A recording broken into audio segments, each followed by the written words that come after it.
طير مما يشتهون وحور عين كأمثال اللؤلؤ المكنون جزاء بما كانوا يعملون لا يسمعون فيها لغوا ولا تأثيما إلا قيلا سلاما سلاما. وأصحاب اليمين ما أصحاب اليمين في سدر مخضود وطلح منضود وظل ممدود وماء مسكوب وفاكهة كثيرة لا مقطوعة ولا ممنوعة وفرش مرفوعة إنا أنشأناهن إنشاء فجعلناهن أبكارا عربا أترابا لأصحاب اليمين ثلة من الأولين وثلة من الآخرين. وأصحاب الشمال ما أصحاب الشمال في سموم وحميم وظل من يحموم لا بارد ولا كريم إنهم كانوا قبل ذلك مترفين وكانوا يصرون على الحنث العظيم وكانوا يقولون إذا متنا وكنا ترابا وعظاما أئنا لمبعوثون أو آباؤنا الأولون قل إن الأولين والآخرين لمجموعون إلى ميقات يوم معلوم ثم إنكم أيها الضالون المكذبون لآكلون من شجر من زقوم فمالئون منها البطون فشاربون عليه من الحميم فشاربون شرب الهيم هذا نزلهم يوم الدين نحن خلقناكم فلولا تصدقون أفرأيتم ما تمنون أنتم تخلقونه أم نحن الخالقون نحن قدرنا بينكم الموت وما نحن بمسبوقين على أن نبدل أمثالكم وننشئكم فيما لا تعلمون ولقد علمتم النشأة الأولى فلولا تذكرون أفرأيتم ما تحرثون أنتم تزرعونه أم نحن الزارعون لو نشاء لجعلناه حطاما فظلتم تفكهون إنا لمغرمون بل نحن محرومون أفرأيتم الماء الذي تشربون أنتم أنزلتموه من المزن أم نحن المنزلون لو نشاء جعلناه وجاجا فلولا تشكرون أفرأيتم النار التي تورون أنتم أنشأتم شجرتها أم نحن المنشئون نحن جعلناها تذكرة ومتاعا للمقوين فسبح باسم ربك العظيم فلا أقسم بمواقع النجوم وإنه لقسم لو تعلمون عظيم إنه لقرآن كريم في كتاب مكنون لا يمسه إلا المطهرون تنزيل من رب العالمين أفبهذا الحديث أنتم مدهنون وتجعلون رزقكم إنكم تكذبون فلولا إذا بلغت الحلقوم وأنتم حينئذ تنظرون ونحن أقرب إليه منكم ولكن لا تبصرون فلولا إن كنتم غير مدينين ترجعونها إن كنتم صادقين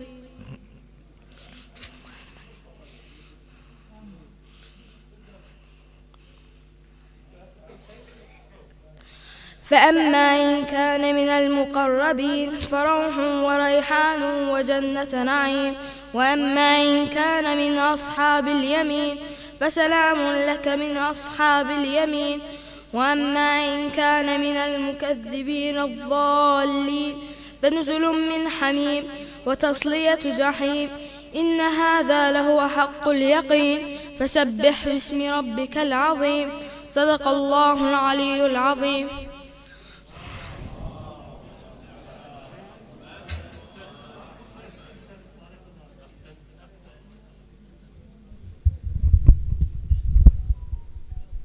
أحسنت عمو، بارك الله بك، أحسنت. الآن مع شيخنا العزيز الشيخ محمد الحوراني، ومجلس باللغة ومحاضرة باللغة الإنجليزية نستقبله بالصلاة على محمد وآل محمد.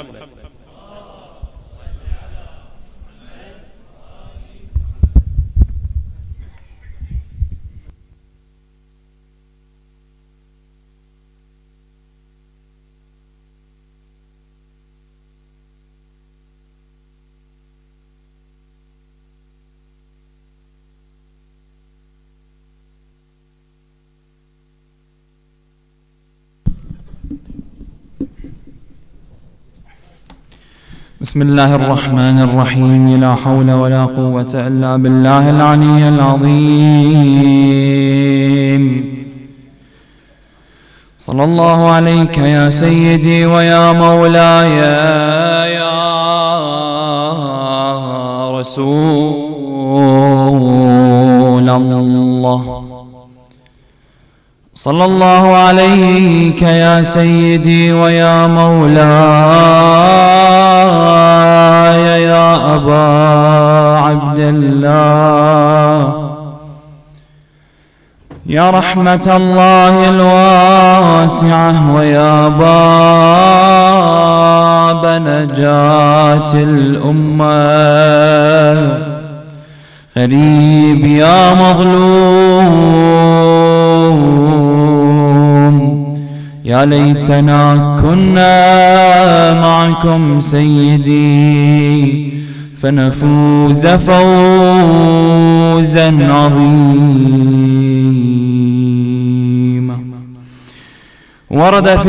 ورد في دعائي زمن الغيبة: اللهم لا تجعلني من خصماء آل محمد عليهم السلام، ولا تجعلني من أعداء محمد عليهم السلام، ولا تجعلني من أهل الحنق والغيظ على آل محمد عليهم السلام.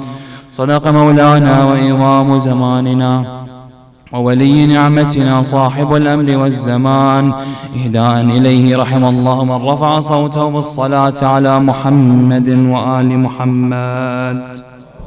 اللهم صل على محمد وآل محمد وعجل فرجهم ولعن أعداءهم. In this dua Zaman al-Ghayb, we read the following lines: O Allah, do not make me from the opponents of Ali Muhammad salamullahi alayhim ajma'een. The question is, how does one become the enemy of the Ahlul Bayt alayhim as-salam? And it's important that we can identify this in order to know how to give them their right salamullahi alayhim ajma'een. Over the past few nights, we explained how important it is to have certainty, to have yaqeen in the Ahlul Bayt alayhim as-salam.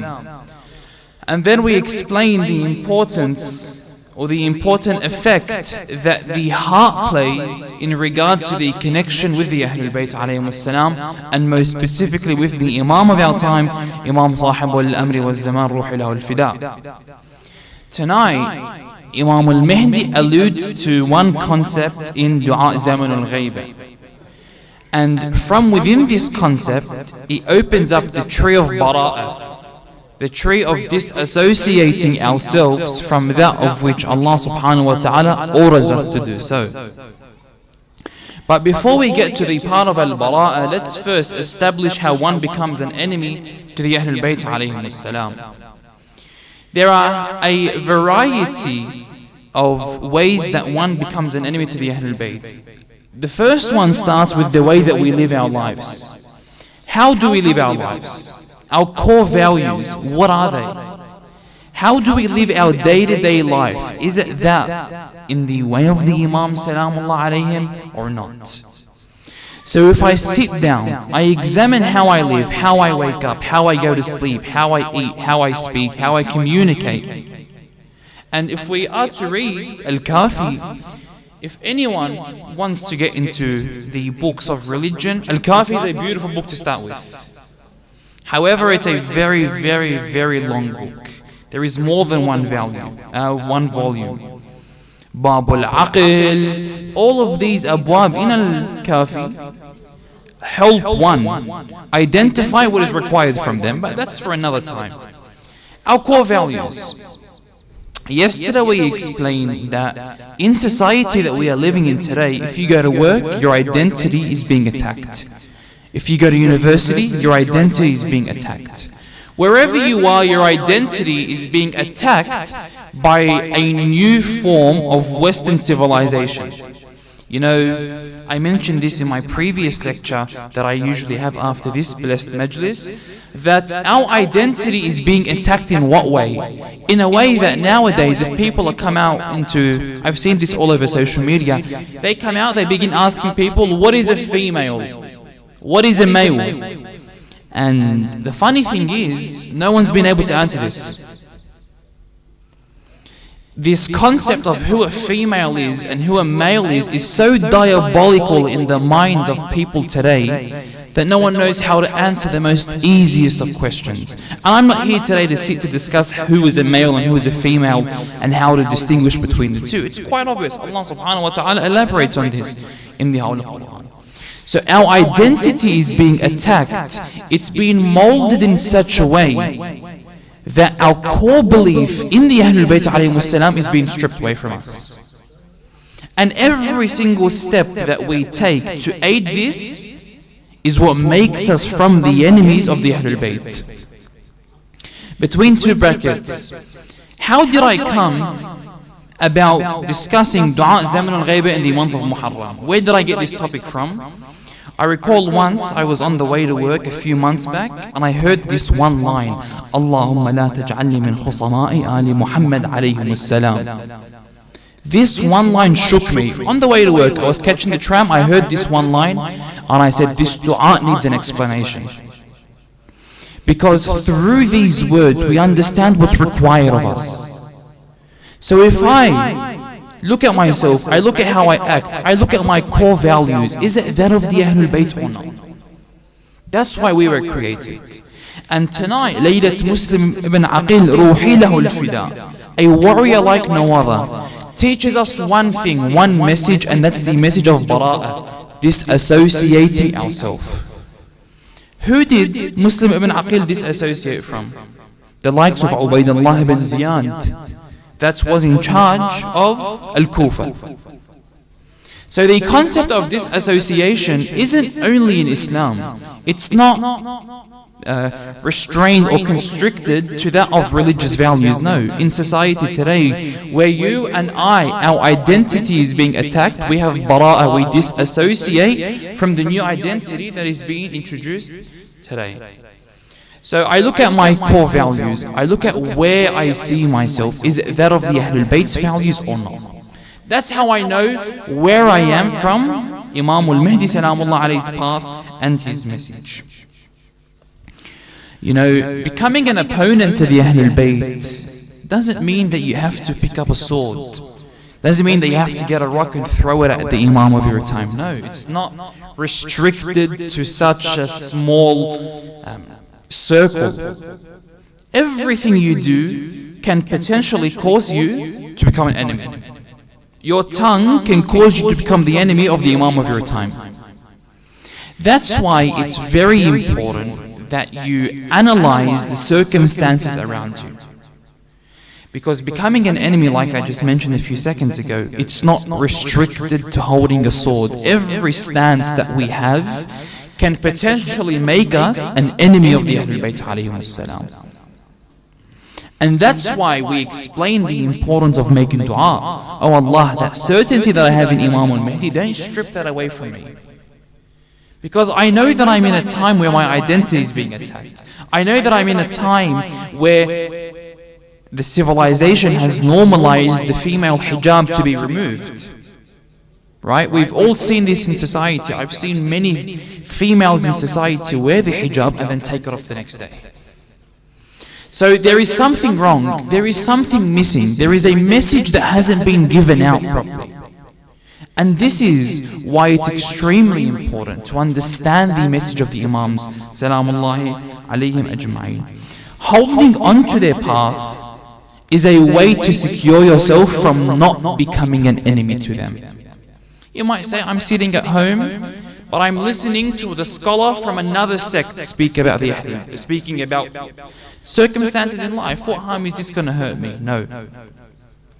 Every single person that you listen to can cause you to become an enemy of the Ahlul Bayt alayhimus salam. Imam al-Sadiq, in Shaykh al-Saduq's book, Sifat al-Shi'a, he says, كذب من زعم أنه من شيعتنا وهو متمسك بعروة غيرنا. That the person that claims to be from our followers, the Ahlul Bayt, however, he's holding on to the ropes of other than us, the Ahlul Bayt, then he is a liar. He doesn't follow us. He doesn't care to that message of ours. And that's why in this dua Zaman al-Ghaiba, we are told the importance of disassociating our own ideologies from those around us. If we get to the second point in dua Zaman al-Ghaiba, then we say, oh Allah, do not make me from one of those people of anger and wrath upon the family of the Holy Prophet. Meaning every single thing that we do reflects the Ahlul Bayt. Imam al-Sadiq says, روحي له الفداء لو علم الناس محاسن كلامنا لاتبعونا. That if the people knew how beneficial our words were, if the people knew how good and how great our words were, they would have followed us, the Ahlul Bayt. They would have followed us, the Ahlul Bayt. However, it's because of the actions of those certain people within our society that have distorted the image of the Imams. That's why their message isn't really spread. So when we say, oh Allah, help us not become from one of those that brings the anger and the wrath of the Ahlul Bayt, understand that this is reflected in the way that I act. Every word that I say, every action that I do reflects the Ahlul Bayt. Why? Because you're a Shi'i. This is your identity. This is who we are. This is what we were raised to be. I read today in the book of one of the ulama, I don't have the book's name on me, however it explains who the Shia are. One of the Ma'sumin, salamullah alayhim, I don't want to misquote them, in regards to this, Amir al-Mu'min, salamullah alayhi, says, in regards to who the Shia are, and inshallah if anyone wants the book, I'm more than happy to give you the book name after I come down. He says that we, the Ahlul Bayt, are the Hujjah of Allah upon the creation. And then he says, our Shia are the Hujjah upon the people. Which means that you have a status. And then the Imam Salamullah alayhi says, our Shia are the best of creations. Like you people, I don't classify myself, but inshallah I can be classified as a Shia. My actions say otherwise. But inshallah I can be classified from within the Shia. The Shia like Salman, Miqdad, these examples are Shia. That's why Amir al-Mu'min salamullah alayhi explains to us the status of the Shia. Now if we get to Muslim ibn Aqil radwanullah ta'ala alayhi, أعلى الله مقام روحي له الفداء, a man like no other, sent by Imam al-Hussein to the people of Kufa. He says to him, Ya Muslim, go out. Was it out of nowhere that he was sent to Al-Kufa? No. People in Al-Kufa invited Imam al-Hussein. They said, oh Imam, come and we will help you revolt against Yazid. So Imam al-Hussein sends Muslim al-Aqil over to Al-Kufa. Now, a quick misconception, I will try to break down this misconception in the most easiest of ways. People say that the Shia killed Imam al-Hussein. We've all heard this. You Shia killed Imam al-Hussein in Al-Kufa and now you guys are lamenting over him. My advice, your humble servant, would tell you, research what history says. Not because you heard someone on a pulpit say something, you take it. Research. One of my teachers, Ayatollah Shaykh Abdul Karim Al-Ha'iri, Hafidhahullah, says to me, Muhammad, I give you this one advice. Everything you hear, research. Everything you learn, research about it. Don't take it on face value. So let's analyze this one concept. Did the Shia of Kufa kill Imam al-Hussein? Okay. Muslim ibn Aqil is sent where? To Al-Kufa. By who? Imam al-Hussein.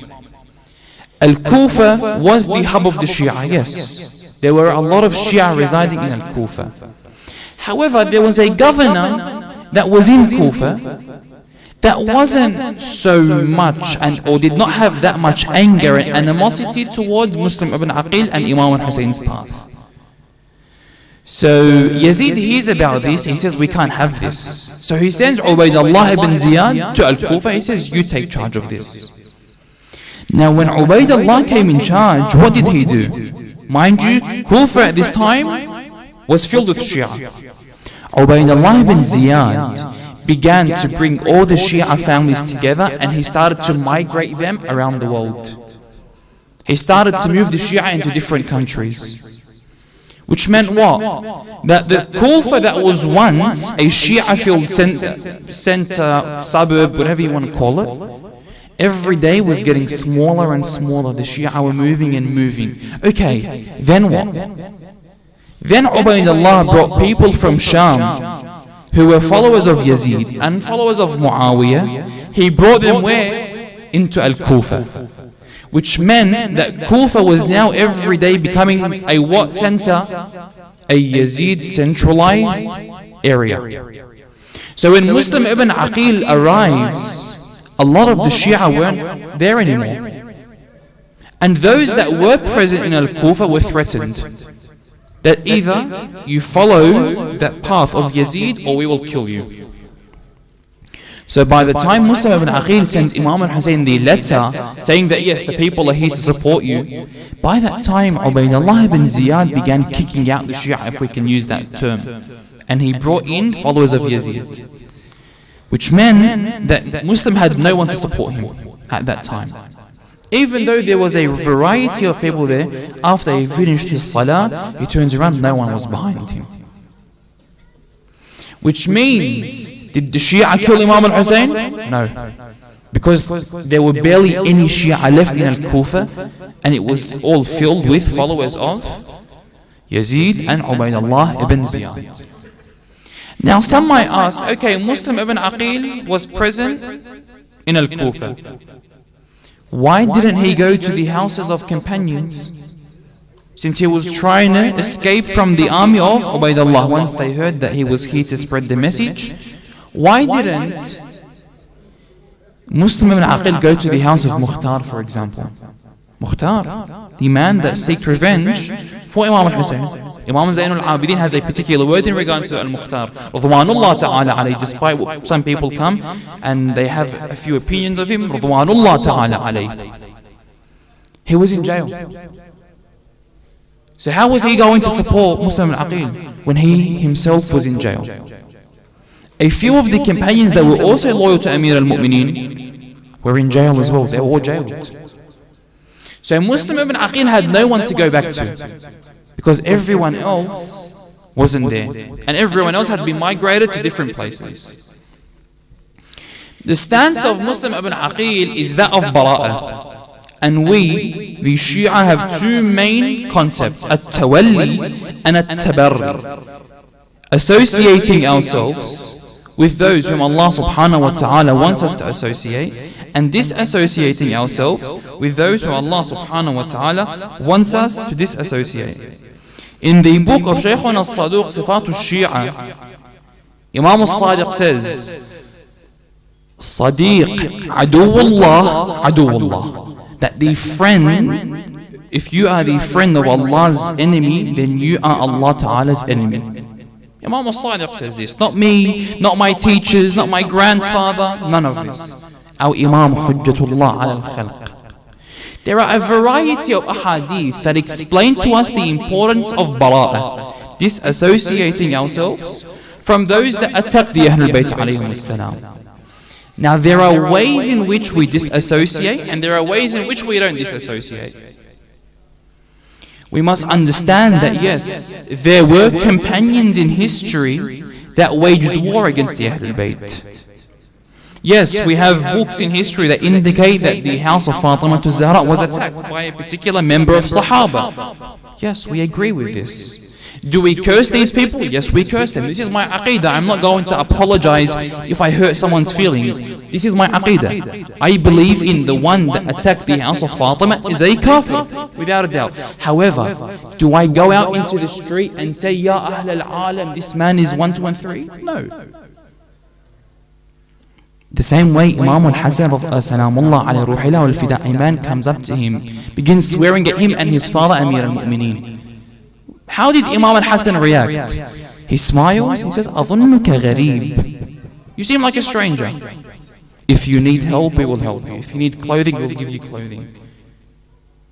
Call to the way, the Quran says, call to the way of Allah subhanahu wa ta'ala with hikmah, with wisdom and good actions, good manners. So yes, there are particular Sahaba that we don't like. That's without a doubt. However, the way in which we act in regards to this is very important. Rasulullah sallallahu alayhi wa sallam says, "Man ta'athama an yal'an man yal'anahu Allah fa alayhi la'natullah." Rasulullah says this. Not me, not my grandfather, like again once I said. Rasulullah says that anyone who doesn't curse the one that Allah curses, then Allah ends up cursing this person. So bara'ah is a concept that we need to have.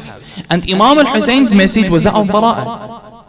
Did Imam al-Husayn not go against Yazid? He did go against Yazid. This is a form of bara'ah. Bara'ah doesn't mean you go out in front of everyone and swear at the person, no. But it means that we disassociate. We don't like this person. We say, Allah, remove your rahmah from this man. It's very important that we understand these aspects. And there are hundreds of ahadith in regards to bara'ah and cursing particular people. Yes. Cursing isn't something that we introduce. Allah subhanahu wa ta'ala himself in the Quran curses. فَعَلَيْهِمْ لَعْنَةُ اللَّهِ. Right? Allah Ta'ala has this in the Quran. This is not something that we introduced. Or you can say, it's a hadith is da'if, so we can't curse. No, Allah Ta'ala curses himself. He says in particular verses that he curses particular people. So the concept of la'n is, we have this in Islam. However, the usloob, the way that you do that is where we can question. Once again, and I'm stressing on this one point, it doesn't mean that we can curse particular people. We go out into the street. Hey, did you know that 1, 2 and 3 is a kafir? Inappropriate, we agree. But I don't give up my own aqeedah to please everyone else. No. As one of the ulama says, let him hit his head into the wall if he doesn't agree. This is our aqeedah, what we believe in. So don't give up your aqeedah based on people's feelings. As long as Allah subhanahu wa ta'ala shares the view that you share, that's the most important thing. So understanding this one concept is that Karbala is a message of tawalli and tabarri, a message of yaqeen and certainty. So, one thing that we can take from Imam al-Husayn and Imam Zayn al-Abidin and Imam al-Hasan and the 12 Imams collectively is that we use their manners, we use their approach to guide everyone else. And that was the message of Imam al-Husayn, Salamullahi alayhi, ruhi lahu al-fida, Allahumma ajjal waliyika al-faraj, وامن علينا برضاه وهب لنا رأفته ورحمته ودعاءه وإلى أرواح المؤمنين والمؤمنات رحم الله من قرأ سورة المباركة الفاتحة تسبقه الصلاة على محمد وآل محمد.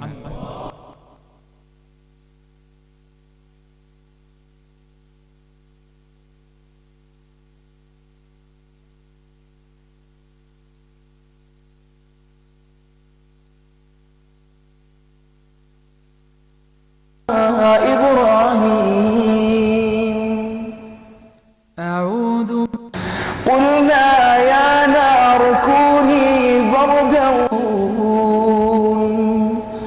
قالوا أنت فعلت هذا